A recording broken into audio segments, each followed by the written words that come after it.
tout le monde, c'est Cynthia, j'espère que vous allez bien. Premièrement, je voudrais juste m'excuser pour ce petit changement de décor, ça va être seulement dans cette vidéo-ci. Parce qu'en fait, en ce moment au Québec, il y a une canicule qui dure depuis la semaine dernière, c'est épouvantable, ça finit demain, j'ai très hâte. Mais comme j'ai pas un air climatisé central chez nous et que je filme au deuxième étage, honnêtement, c'est juste insupportable. Je pense qu'il fait 45 degrés dans mon studio, donc je me suis dit, tiens, solution, je vais filmer dans mon sous-sol. Parce qu'honnêtement, c'est le seul étage qui est vivable, alors thank God pour mon sous-sol et ma piscine. Bref, fini les folies, aujourd'hui je vous reviens avec une nouvelle vidéo de dupe ou de dupe, tout dépendant comment vous le prononcez. Si vous savez pas c'est quoi, en fait c'est des alternatives maquillage moins chères à des produits populaires. Donc c'est déjà ma 5e vidéo et je vous présente 5 autres beaux produits aujourd'hui. Donc si ça vous intéresse, restez là parce que c'est parti. Pourquoi je chantais genre c'est parti?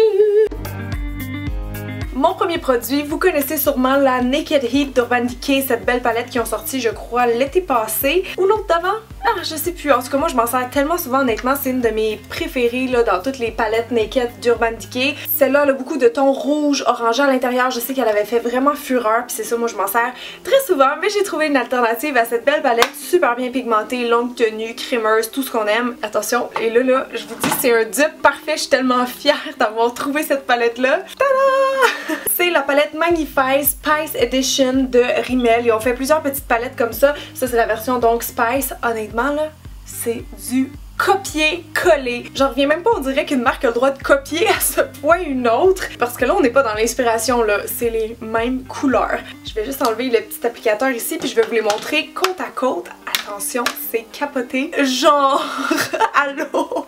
Puis vite de même, peut-être que vous dites, ah, il y a une couleur de moins qui est dans celle d'Urban Decay, dans celle de Rimmel, mais non, c'est juste parce qu'ils sont plus collés. Il y a le même nombre de couleurs et c'est les couleurs identiques. Donc on s'entend pour dire qu'au niveau des teintes, c'est un dupe parfait. Maintenant vous allez me dire, ouais, mais Cynthia, est-ce que la qualité de cette palette-là est bonne? Oui. Je l'ai testé plein de fois sur moi avec une base, là, comme d'habitude, puis honnêtement, le payoff de cette palette-là, je trouve qu'il est vraiment meilleur que les autres palettes Magnifies que Rimmel avait déjà fait. C'est genre ma palette préférée dans toutes celles qui ont sorti. Là, il y avait la neutre, la colorée. Celle-là est vraiment parfaite. Franchement, je vais faire des swatchs sur ma main, je vais vous les montrer sur mes yeux, vous allez voir là, c'est identique. Les fards sont crémeux, sont pas trop poudreux, ils se travaillent super bien honnêtement. Maintenant que je connais celle-ci qui est vraiment moins chère que la Urban Decay, je peux juste vous encourager à l'acheter parce que c'est vraiment une grosse économie pour la même affaire. Et j'ai pas encore parlé de la tenue, mais franchement sur moi les fards tenaient toute la journée avec une petite base en dessous, il y avait aucun problème.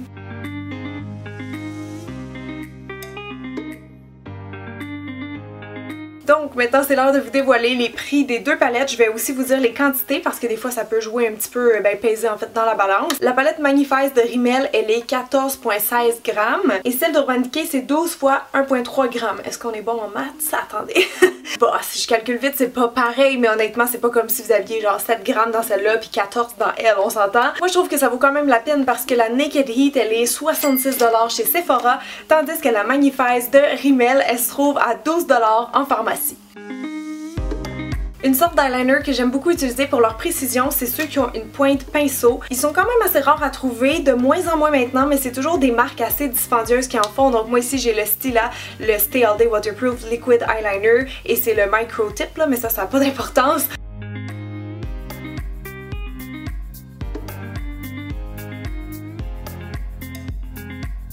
Je sais que j'ai déjà utilisé celui de Kat Von D aussi que j'aimais beaucoup. Il y a le Burberry, il y en a en tout cas plusieurs comme ça qui sont assez dispendieux. Mais récemment j'ai fouiné un peu dans ma boîte de produits NYX à tester et je suis tombée sur le Epic Ink Liner et je me suis rendu compte qu'il y avait une pointe en pinceau. C'est tellement rare, comme je vous dis, en pharmacie, je connais pas des marques qui font des pointes comme ça, mais je trouve ça tellement pratique, honnêtement, c'est ultra précis. Vous avez pas plus précis qu'une pointe pinceau. Même les pointes feutres les plus fines n'arrivent pas à faire des traits aussi fins. Donc je l'ai testé. Honnêtement, mes attentes n'était pas nécessairement élevé, mais je l'ai beaucoup aimé. Il glisse super bien, sûrement justement à cause de la pointe en pinceau. Il fait un beau noir, bon peut-être pas autant que celui de Stila, mais honnêtement ça passe pour le prix, ça vaut vraiment la peine encore là je trouve. Les deux sont waterproof, donc produits vraiment comparables. Franchement tant pour le Stila que le NYX, j'ai rien à dire au niveau de la tenue, de l'application, tout ça, c'est deux produits que j'adore, mais je trouvais que le NYX c'était vraiment une bonne alternative d'eyeliner, pointe, pinceau moins cher. Genre honnêtement je l'adore mon petit Stila, mais il est quand même assez dispendieux. Chez Sephora, il se vend 29$, tandis que le NYX en pharmacie ou sur leur site, vous allez le trouver à seulement 12$. Récemment, vous avez peut-être vu ça passer sur mon Instagram, mais j'étais à Miami avec mes amis d'édition papier. On créait du contenu là-bas et je me suis promenée un petit peu dans les pharmacies parce que c'est toujours le fun de voir les cosmétiques américains qu'on n'a pas nécessairement au Canada. Donc je me promenais dans les rayons du CVS tout bonnement avec Priscilla et là, attention, je suis tombée folle un peu devant la section Milani et Wet n Wild. En plus, on les a Wet n Wild chez Walmart au Canada si je me trompe pas. Je sais pas pourquoi j'ai jamais porté attention ici. Je pense que c'est la même chose pour Milani. En ce que j'ai vu qu'il était dispo sur le site de Walmart Canada, bref. Fait que je suis tombée sur ce petit produit là que je vais vous reparler très bientôt qui m'a tout de suite fait penser à un produit que j'ai testé récemment de chez Makeup Forever. Ils sont sortis ce printemps, c'est les Ultra HD Soft Light. C'est des enluminateurs liquides, il me semble qu'il y a deux teintes, ça c'est la 20 donc qui est un petit rose. Je les ai bien aimés honnêtement, ils ont une texture vraiment liquide, ce qui fait qu'on peut les utiliser soit en base partout, tu sais comme en dessous du fond de teint pour donner un teint vraiment lumineux, ou vous pourriez toujours en prélever puis en tapoter sur les zones bombées du visage. Donc vous le voyez sur ma main là, c'est ultra lumineux. Texture donc très fluide, très légère, ça se travaille super bien. Il n'y a pas de nacre, de petits brillants à l'intérieur, ça fait juste vraiment un beau glow. Là je suis un petit peu trop bronzée pour porter cette teinte là, mais en temps normal c'est vraiment ma couleur. Donc franchement je l'ai bien aimé, mais des illuminateurs liquides là, je vous dirais qu'ils commencent à en avoir des pas pires en pharmacie ou à bas prix tout simplement. Entre autres celui que je veux vous présenter qui s'appelle le Mega Glow Hello Halo. Ça dit Liquid Highlighter fort liquide. En fait c'est vraiment le même principe, c'est un illuminateur liquide donc vous le mettez en base sur votre visage ou en petite touche. Celui-là il y a un embout quand même assez spécial, c'est comme une grosse éponge. Je suis pas nécessairement fan, c'est vrai que ça vient quand même cibler bien les zones du visage, mais souvent j'en mets sur ma main puis je le prends au doigt puis je le place comme je veux. Donc les deux ont un embout quand même assez spécial. J'étais pas nécessairement fan non plus de celui de Makeup Forever, mais vraiment là tout de suite quand je l'ai essayé, dès que je l'ai acheté, en fait il y avait pas de testeur, j'ai vraiment pris une chance. Dès que je l'ai mis sur ma main comme ça puis que j'ai joué un petit peu avec la texture, il me faisait trop penser à celui-là. Déjà la teinte c'est presque identique là, c'est vraiment genre un petit rose nacré donc avec beaucoup de blanc à l'intérieur. Je vous dirais quasiment que le Wet n Wild est encore plus pigmenté, plus lumineux que le Makeup Forever. Il est définitivement modulable, là, on peut le travailler à l'intensité qu'on souhaite. Moi vous savez que j'aime ça bien brillant dans la vie. Donc pour ce qui est de la couleur c'est réglé, moi je trouve que c'est quasiment identique. La texture maintenant je vous dirais que Makeup Forever est peut-être un peu plus liquide, un peu plus fluide. Celle-là je l'aime bien quand même parce que c'est ça, elle est modulable et très douce, on n'en a pas besoin de beaucoup. Elle a vraiment comme un petit côté satiné, tu sais, qui glisse bien sur la peau, donc j'aime vraiment travailler les deux, j'ai pas vraiment de préférence. Maintenant c'est vrai, ça serait bon de comparer les millilitres, donc dans le Makeup Forever on a 12 millilitres et dans celui de Wet n Wild on est gagnant, on a un beau 15 millilitres. Yeah! Ok, en termes de prix maintenant, attention, celui de Makeup Forever coûte 36$ quand même, c'est assez dispendieux versus celui de Wet n Wild qui est 6$ américains ou 15$ canadiens. Dans tous les cas, c'est moins que la moitié du prix de Makeup Forever, alors bravo Wet n Wild, tu as gagné le combat! Maintenant, on va parler un peu des pinceaux artistes, voulez-vous bien. Je viens juste de faire un article sur mon blog à leur sujet, un premier article. C'est vrai que c'est des pinceaux de qualité, c'est des pinceaux que vous avez sûrement déjà vus sur YouTube, les maquilleurs les utilisent beaucoup, tout ça. Honnêtement, j'ai rien à dire, là. La qualité est là, par contre, le prix... Aïe!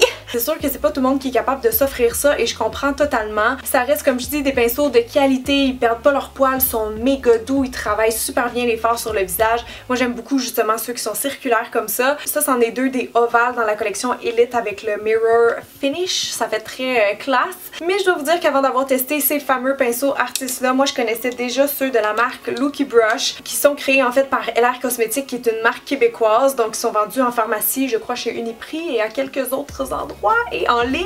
Je pense qu'il n'y a pas de doute que ces pinceaux-là ont été inspirés par artistes. Les pinceaux artistes, c'est vraiment comme les originaux si on veut. Donc comme je vous disais, moi j'ai commencé par tester les Looky Brush avant les pinceaux artistes. Ça fait peut-être au moins un an que je les connais maintenant puis je les utilise vraiment fréquemment. Je trouve qu'ils ont une bonne qualité honnêtement pour le prix. Ils perdent pas leurs poils, ils sont super doux puis le design est vraiment très comparable aux pinceaux artistes. La différence majeure honnêtement, je vous dirais que c'est plus au niveau du manche parce que ceux-là sont en métal donc beaucoup plus résistants. Ceux-là sont en plastique. Je vous dirais juste de faire attention parce que ça, on s'entend que c'est pas très proportionnel. Donc c'est sûr que si vous mettez trop de pression, le manche pourrait casser. C'est déjà arrivé, moi non. Mais j'ai des abonnés qui m'ont déjà confié ça. Ces trois-là d'ailleurs, c'est pas mal mes préférés. Puis moi, je m'en sers pas pour qu'est-ce qui est indiqué sur la boîte. Comme celui-là par exemple, moi je m'en sers pour le cache-cerne. Je pense qu'il y avait une autre utilité à la base, mais je m'en sers comme ça. Je sais pas pour vous si vous avez essayé les pinceaux brosses là, mais moi mes préférés c'est vraiment ceux comme ça pour le visage, toutes les linéaires pour les yeux, les sourcils, tout ça. Moi je suis pas tellement dans ce trip là. Mais ces pinceaux-là, oh my god, je les aime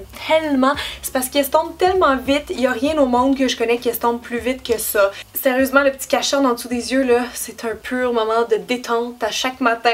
Donc voilà mes 3 coups de cœur dans LR Cosmetics qui, selon moi, peuvent très bien remplacer toutes les shapes comme ça dans les ovales qu'on retrouve chez Artis, peu importe la collection. Au niveau des soies maintenant, à l'observation puis au feeling, je vous dirais que les pinceaux Artis ont peut-être plus de soies qui sont comme plus compacts, donc ça rend un pinceau encore plus doux, encore plus efficace. Comme je vous dis, c'est sûr qu'il y a une petite différence dans le rapport qualité-prix, mais c'est certain que ceux-ci sont une bonne alternative si vous voulez commencer, comme vous initier dans le fond au pinceau brosse, parce que c'est pas tout le monde qui aime ça non plus. Donc tant qu'à acheter ceux-là en ligne que vous pouvez pas vraiment tester avant, je trouve que ceux-là, ils valent vraiment la peine pour une fraction du prix. Chez Artis, on est à peu près à 40-50$ le pinceau en général, tandis que les Looky Brush vont être à 25$ et moins le pinceau.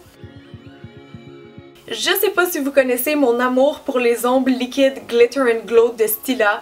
En fait, qui les aime pas? Honnêtement, je connais personne qui les aime pas. Ils sont super beaux, ils ont plein de teintes maintenant, plein de finis. Il y en a qui sont pailletés, qui sont juste comme lumineux, métalliques, duochrome, bref, il y en a pour tous les goûts. C'est sûr qu'il faut aimer quand c'est intense sur les yeux parce que, attendez, je vais faire un petit swatch de cette teinte qui s'appelle Sea Siren. C'est juste débile, comment c'est beau, c'est mauve, c'est bleu. Ces ombres à paupières là, honnêtement, je leur reconnais pas de dupe, je suis jamais tombée comme en pharmacie sur une ombre à paupières liquide du même fini, même pigmentation et tout ça. Mais justement quand j'étais chez CVS en Floride, je suis tombée dans le rayon Milani et j'ai trouvé les fards à paupières liquides Hypnotic Lights. C'est des holographic eye topper et tout de suite quand j'ai vu ça, ça m'a rappelé ceux de Stila. Je sais pas si c'est à cause du petit bouchon doré, tu sais, il y a quelque chose d'un peu similaire dans le packaging, faut se l'avouer. Et quand j'ai vu cette teinte là spécialement, ça m'a vraiment fait penser à celle que je viens de vous swatcher dans Stila. Donc celle-là c'est la 03. Ça aussi j'ai pris une chance parce qu'il n'y avait pas de testeur, mais la couleur est très similaire. Là, je vais vous la mettre juste à côté.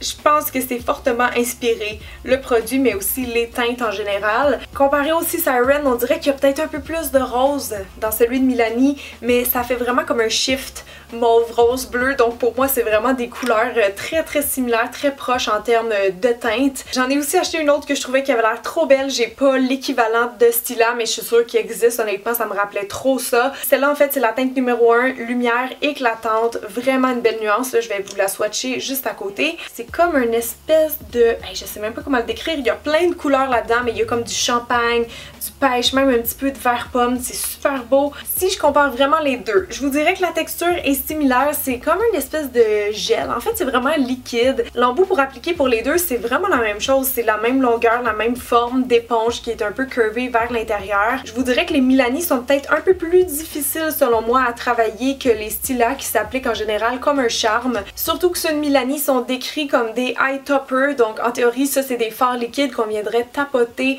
sur des fards poudre par exemple, juste pour compléter le maquillage. Donc juste ici là sur la paupière mobile. Parce que oui, ils sont un peu plus translucides, un peu moins opaques que ceux de Stila. Ça se voit un petit peu comme ça sur ma main. C'est sûr que quand on met 2 couches c'est mieux, mais ce genre de produit là des fois ça marche pas quand on ajoute 2 couches, ça devient comme patchy. Sinon pour la tenue, ceux de Stila ils tiennent vraiment super bien, là, genre toute la journée. Ceux de Milani aussi, mais je les ai testés avec et sans base et c'était mieux avec une base. Ça veut pas dire nécessairement qu'ils vont creaser sur vous, mais moi malheureusement je les ai testés pas mal pendant la canicule dès que je suis revenue de voyage. Donc disons que ça mettait pas toutes les chances de mon côté. Au niveau de la quantité maintenant, les Glitter and Glow de Stila sont 4.5 ml versus... c'est pas écrit Google.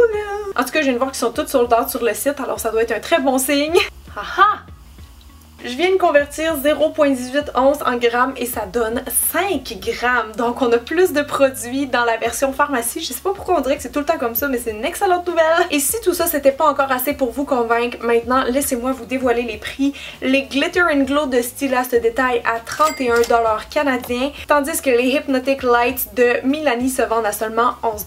Donc voilà tout le monde, vous connaissez maintenant 5 nouveaux produits qui vont vous permettre d'économiser. J'espère que vous avez aimé la vidéo. Si c'est le cas, n'oubliez pas de me laisser un petit thumbs up avant de partir et aussi de vous abonner si ce n'était pas déjà fait, comme ça vous allez manquer aucune de mes vidéos. Sur ce, si jamais vous avez des suggestions de dupes à me faire essayer, laissez-les en commentaire en bas, ça va me faire plaisir de vous lire et d'en essayer. Cette fois-ci pour moi, comme à peu près à toutes les fois aussi, c'était des dupes que j'ai découvert un peu par hasard dans ma collection ou en me promenant. Donc j'espère que vous les connaissiez pas, c'est toujours mon but de vous en trouver des différents, des très populaires qu'on voit sur YouTube. Donc en espérant encore une fois que vous ayez aimé, je vous dis à très bientôt, soit sur ma chaîne de vlog ou ici. Bye tout le monde!